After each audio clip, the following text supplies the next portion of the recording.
Tiers-lieu, troisième lieu, on n'a pas déjà fait une vidéo sur les Fab Labs? C'est un tiers-lieu, non? Et vous avez raison. Mais c'est bien plus qu'un labo pour expérimenter et tester des machines. Les tiers-lieux se trouvent au carrefour de bien des sciences humaines et sociales, de la sociologie, des sciences politiques, des sciences de gestion ou économiques, voire de l'histoire ou même de la philosophie. Mais alors, c'est quoi exactement ce lieu?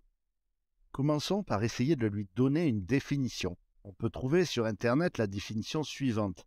Espace physique prévu pour accueillir une communauté afin de permettre à celle-ci de partager librement ressources, compétences et savoirs, répondant aux 8 critères établis selon Ray Oldenburg, qui sont un terrain neutre, qui est un lieu sans obligation, une ouverture d'esprit, où il y a peu d'importance du statut social, de la communication, où on privilégie les espaces de discussion, être accommodant, un lieu flexible et convivial, avec un minimum de restrictions, un noyau dur, avec des groupes de participants présents et récurrents, faire profil bas, un lieu ni snob, ni prétentieux, mais chaleureux et accueillant, une bonne ambiance, un lieu propice aux échanges et à la convivialité, bref, être une maison hors de la maison, avec un fort sentiment d'appartenance et de bien-être.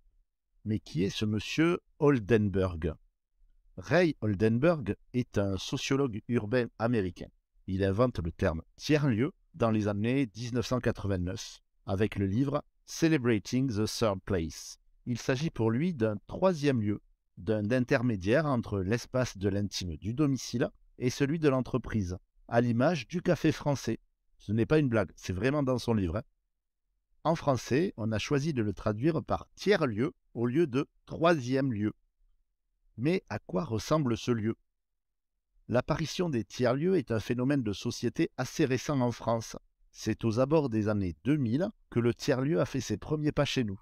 Mais on a commencé à s'y intéresser véritablement qu'à partir des années 2010. Sur un plan méthodologique, on peut essayer de caractériser les tiers-lieux par catégorie. Espaces de coworking, Fab Lab, Living Lab, comme les fermes pédagogiques par exemple, et plein d'autres encore. Mais on s'aperçoit vite que le concept de tiers-lieu est particulièrement difficile à cerner. À ce jour, la notion de tiers-lieu demeure mal comprise. Elle est bien souvent réduite à ces espaces de coworking, ce qui n'est pas vraiment représentatif de ce qu'est véritablement un tiers-lieu. Car le tiers-lieu est vivant et ne saurait se résumer à cette seule catégorisation. Il dispose d'un potentiel sociétal bien plus élevé. Un tiers-lieu, en effet, ne se définit pas par ce qu'il est, mais par ce que l'on en fait. Dans la notion de tiers-lieu, au final, il est important de parvenir à différencier le collectif du commun. En effet, un espace collectif n'est pas forcément un espace commun, car l'espace collectif, comme les espaces de coworking, ne sont composés que de communautés différentes, qui bien souvent n'ont aucune interaction les unes avec les autres. Du fait du manque de cohérence, ces espaces se trouvent dans l'incapacité à faire sens commun. Vous l'aurez compris, il est difficile de concevoir ce qu'est véritablement un tiers-lieu.